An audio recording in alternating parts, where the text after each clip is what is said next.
5 poker spots. 5 hands. 5 boards. Same live 1-3 player pool. I ran each spot through a solver and then through RangeIQ. The solver gave me theory. RangeIQ gave me the exploit. Across these 5 examples, the difference was $130 per 100 similar spots. Let me say this before anyone gets defensive. Solvers are not bad. GTO Wizard is a strong study tool. But a balanced answer against a balanced opponent is not the same thing as a profitable answer against the guy in seat 5 on a Tuesday night. A solver asks, what should I do if my opponent defends correctly? RangeIQ asks, what does this opponent actually do? And in live 1-3, that question matters 5 times an hour. Spot 1. Preflop 3-bet sizing against a nit.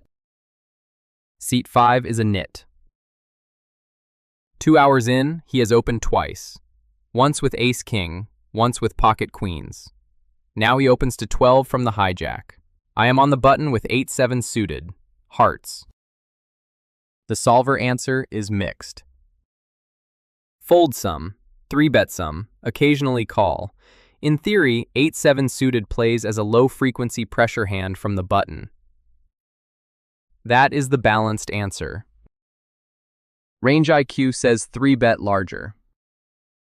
Not because 8-7 suited is magic, because this nit is overfolding preflop, under 4-betting, and calling with a range so face-up that the hand becomes easier to play after the flop. If he folds, I win $16 uncontested. If he calls, I know what he has. Pocket pairs, ace-queen, ace-king. If he 4-bets, it is almost always aces or kings, and I lose 42. The exploit is not reckless, it is targeted. Across 100 similar orbits, that larger 3-bet produces about $35 more per 100 hands than the solver balanced version. 1 preflop spot, $35 of difference. Spot 2. Flop value sizing against a calling station. I open ace-jack offsuit from middle position to 12. The station in seat 8 calls. Flop comes ace-8-3 rainbow. He checks. The solver says, bet small. Range advantage, top pair, dry board.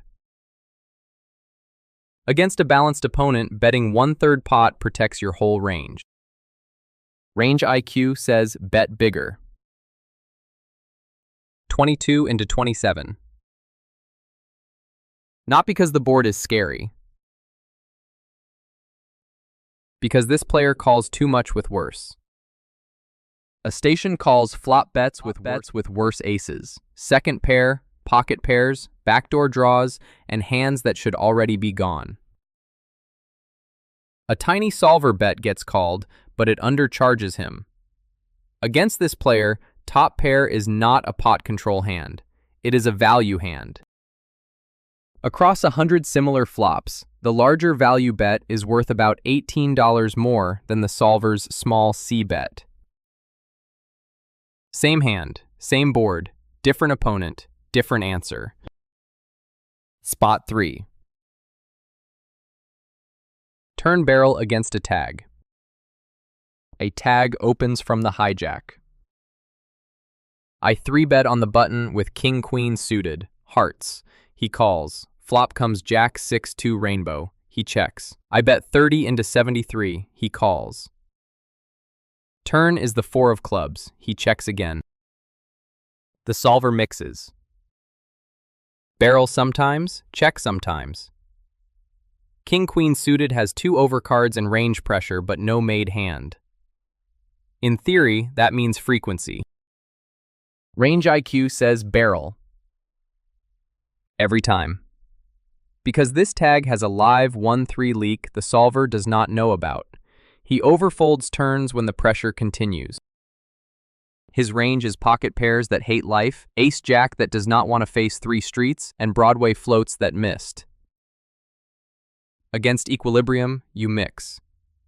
Against this opponent, you bet. Because his folding frequency is not theoretical, it is visible. That turn barrel is worth about $22 more per 100 hands than the mixed solver line.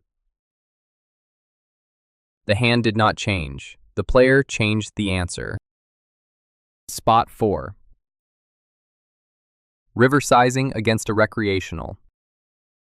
I open pocket tens from the cutoff. The recreational in the big blind calls.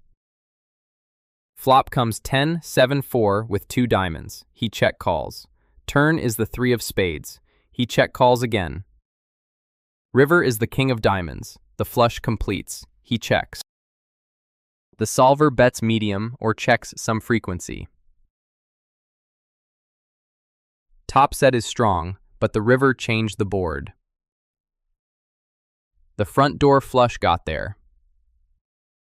Theory protects itself against a balanced check-raise range. RangeIQ still goes big. 200 into 137. Not because the flush is impossible, it got there, because this recreational player still calls too wide with worse-made hands and does not punish the overbet enough. This is thin if you imagine a balanced opponent. But this player is not building a perfect check-raise range. He is looking at King X, 2-pair, stubborn pairs, and hands that feel too strong to fold. Against that player, 150 and 200 often feel the same, so you charge the calling range. That overbet adds about $30 per 100 similar spots compared with the solver's balanced sizing. The solver protects against the theoretical player. RangeIQ charges the real one. Spot 5. Ace-high bluff catcher against a nit.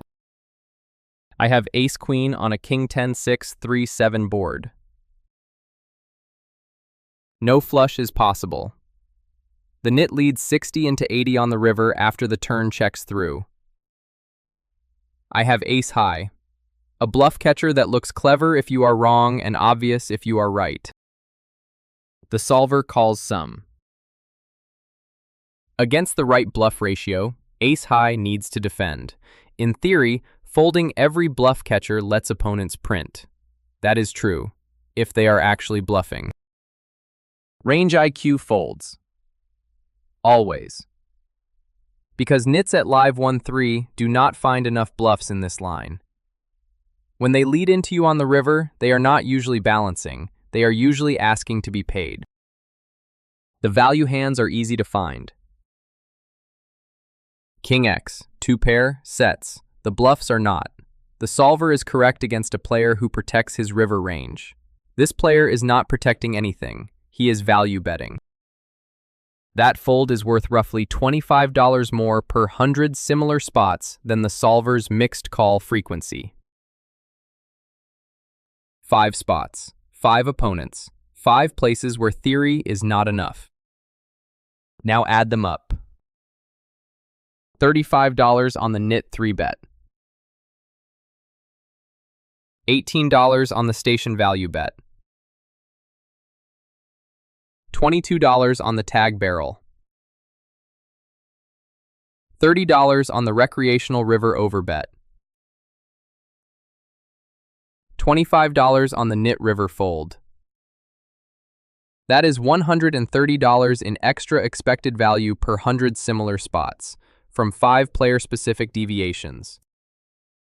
Live 1-3 deals about 30 hands an hour.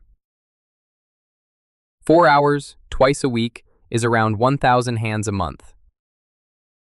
$130 per 100 hands over 1,000 hands is about $1,300 in extra expected value per month. And that is from just 5 spot types out of hundreds. That is the difference between a solver and an exploit engine. One gives you the right answer against a balanced opponent. The other gives you the right answer against the person actually making mistakes in front of you. GTO Wizard is a study tool. RangeIQ is a session tool. You study theory away from the table. You make money at the table by adjusting to the player in the seat. If you are trying to learn theory, solvers are useful. If you are trying to win Tuesday night at the local card room, you need more than theory. You need the answer that exploits the player who actually showed up. RangeIQ is the exploit. Subscribe and hit the bell. In the next episode, I walk you through one full session, every hand, every read, every dollar, using the engine in real time.